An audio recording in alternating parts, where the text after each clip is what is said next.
Assalamualaikum warahmatullahi wabarakatuh. Perkenalkan, nama saya Astio Widodo. Saya saat ini masih berkuliah di PENS, jurusan Teknik Elektronika. Saya NRP 54 dan saat ini saya masih semester 8. Saya ingin menjelaskan mengenai K3 pendakian gunung. Nah, sebelum itu apa sih pendakian itu? Pendakian adalah kegiatan dilakukan oleh seseorang atau suatu kelompok menuju ke suatu tempat yang diinginkan dengan melalui suatu pedalaman. Banyak sekali hal rintangan seperti hutan yang lebat, semak belukar, dan juga lereng gunung yang curam. Biasanya pendakian gunung identik dengan menuju puncak atau di bagian gunung tersebut. Nah, K3 dalam mendaki gunung apakah penting? Ya, penting karena di dalam pendakian banyak sekali bahaya-bahaya mengancam seperti badai, hujan lebat, gunung meletus, longsor maupun lereng yang curam. Itu disebut bahaya objektif dan juga ada bahaya subjektif, yaitu bahaya yang dimiliki sumber dari pendaki tersebut, seperti kurang persiapan, tidak mengetahui atau mematuhi peraturan yang ada, dan yang seperti tidak mengetahui jalur pendakian, sehingga banyak orang yang tersesat dan juga orang hilang di sana. Nah, berikut hal-hal yang diperlukan ketika mendaki gunung. Yang pertama yaitu persiapan fisik dan mental, perlengkapan yang cukup, ilmu pengetahuan tentang pendidikan gunung. Yang keempat, mengetahui peraturan yang ada, serta masih banyak hal yang harus kita ketahui, namun saya merangkumnya menjadi 4 yang paling penting. Dan yang pertama itu persiapan fisik dan mental. Sebelum melakukan pendakian gunung, angka baiknya yaitu olahraga ringan seperti jogging, push up, sit up, dan juga olahraga lainnya. Terus perlengkapan yang cukup. Di sini dapat kita lihat bahwa pendakian gunung itu memerlukan perlengkapan khusus dan lengkap memadai, seperti baju lapangan, topi lapangan, sarung tangan, jam tangan, celana lapangan, sepatu pendakian, tas ransel yang berisi dengan perlengkapan yang lengkap. Di sini dapat kita lihat agar bisa membawa perlengkapan yang banyak yang dapat masuk ke ransel, kita harus mengetahui ilmu bagaimana packing yang baik. Terdapat aturan di mana yang paling bawah yaitu sleeping bag, baju ganti, kemudian mulai ke peralatan yang agak berat seperti peralatan masak, kompor, dan selanjutnya logistik, air. Yang terakhir di bagian atas yaitu peralatan yang paling urgent kita butuhkan, seperti kotak obat-obatan, jas mata lawar, serta makanan ringan lainnya. Nah, dalam perlengkapan kita harus memiliki kotak P3K yang cukup memadai ketika melakukan pendakian. Dan yang terakhir paling penting yaitu sebelum pendakian kita juga harus mempersiapkan peta jalur pendakian, kompas, agar dapat mengetahui jalur pendakian yang harus kita lewati. Nah, selanjutnya yaitu mengetahui tentang ilmu-ilmu pendakian gunung. Biasanya disebut mountaineering.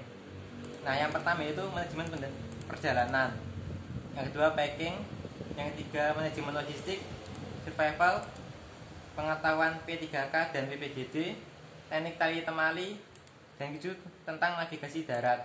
Minimal bisa mengetahui dan baca peta perjalanan. Hal ini tidak harus dimiliki oleh setiap orang, namun paling tidak dimiliki oleh satu orang dalam kelompok tersebut. Dan jika perlu bisa menggunakan bantuan orang yang lebih ahli untuk menemani waktu perjalanan pendakian. Nah, selanjutnya yaitu mengetahui peraturan yang ada. Di sini saya menjadikan 3 aturan. Yang pertama, peraturan resmi dari pemerintah, peraturan umum dalam pendakian, peraturan khusus dari setiap kawasan pendakian. Terdapat peraturan resmi dari pemerintah yaitu seperti Undang-Undang Nomor 5 Tahun 1990 tentang konservasi sumber daya alam hayati dan ekosistemnya. UUD Nomor 18 Tahun 2013 tentang pencegahan dan pemberantasan hutan. Serta peraturan pemerintah Nomor 36 Tahun 2010 tentang pengusahaan pariwisata alam di Suaka Marga Satwa, Taman Nasional, Taman Hutan Raya, dan Taman Wisata Alam. Serta masih banyak peraturan yang belum saya bahas di sini. Dan yang kedua yaitu peraturan umum dalam pendakian. Terdapat aturan secara tertulis maupun tidak tertulis yang menjadi peraturan umum saat pendakian. Seperti dilarang meninggalkan sampah di gunung, sehingga wajib membawa sampah tersebut sampai ke lereng gunung agar tidak mengotori tempat gunung tersebut atau hutan tersebut. Kemudian dilarang mengganggu ekosistem alam seperti berburu atau merusak alam, karena di alam tersebut ada beberapa tanaman dan juga hewan yang dilindungi. Selanjutnya wajib menggunakan jalur pendakian resmi yang diperbolehkan oleh pihak yang bertanggung jawab di wilayah pendakian tersebut. Tidak boleh membawa barang yang dapat merusak alam maupun membahayakan nyawa orang. Mempersiapkan fisik dan perlengkapan serta logistik yang cukup sebelum mendaki, serta masih banyak peraturan umum lainnya. Dan yang terakhir yaitu peraturan khusus dari setiap kawasan pendakian. Karena di beberapa wilayah itu pasti ada aturan khususnya. Seperti dilarang berenang di Ranu Kumbolo. Karena pada sebelum disahkannya aturan ini, banyak sekali para pendaki itu berenang di Danau Kumbolo, sehingga terdapat kecelakaan, orang meninggal karena tenggelam di danau tersebut, sehingga diberlakukan peraturan ini. Dan juga dilarang buang sampah sembarangan di sekitar atau di danau, dan juga tidak boleh mengotori danau tersebut karena danau tersebut adalah sumber air di wilayah tersebut yang digunakan oleh di hutan itu atau para pendaki lainnya.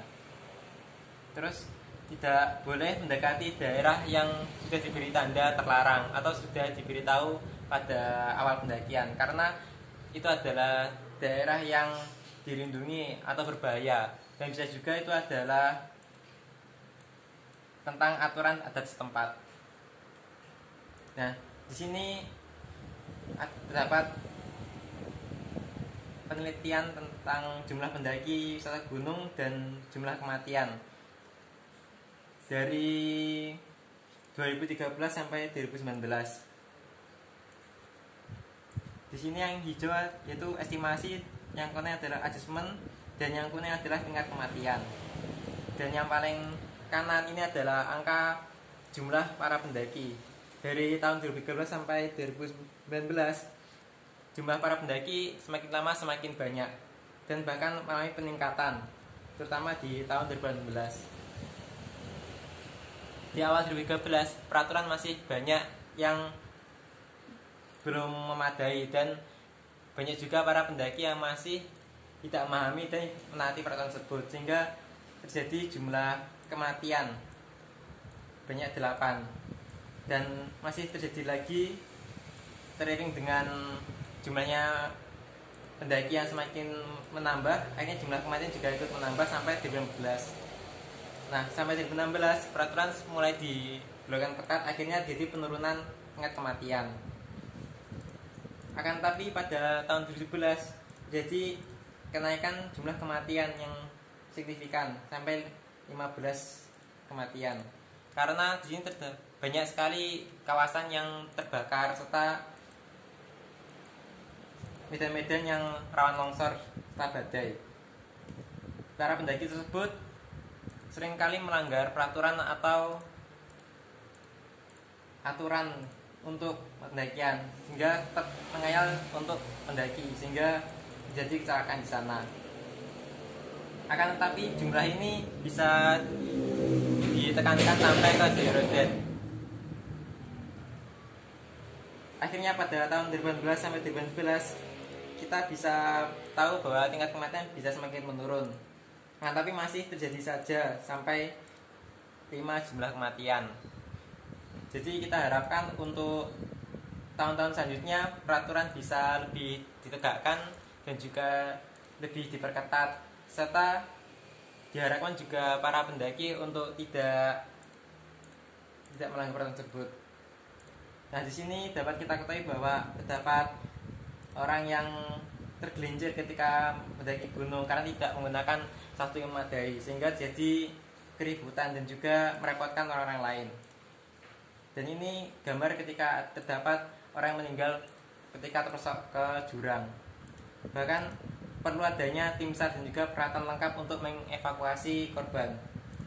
Nah, di alam itu tidak perlu ditakuti, karena di alam itu menyimpan banyak rahasia dan juga keindahan di dalamnya. Jika kita mematuhi aturan dan juga memperhatikan K3 dalam pendakian, kita bisa menikmati alam tersebut dengan lebih enak. Banyak sekali para pendaki tetap berupaya untuk melakukan pendakian karena tidak ada gunung yang terlalu tinggi dan tidak ada laut yang terlalu dalam. Nah, di gunung juga tersimpan pelajaran hidup yang dapat kita ketahui, terutama bagaimana bisa mendapatkan teman-teman yang berharga serta bagaimana arti sahabat itu. Nah, jadi jangan lupa sebelum pendakian perlu disiapkan fisik dan mental, perlengkapan yang cukup, yang pengetahuan tentang pendakian gunung, dan mengetahui dan mematuhi peraturan yang ada. Nah, sekian dari penjelasan saya. Mohon maaf jika ada salah karena saya adalah pendaki yang pemula. Jika ada komentar atau yang ingin dibahas, silakan ditulis di kolom komentar. Terima kasih. Wassalamualaikum warahmatullahi wabarakatuh.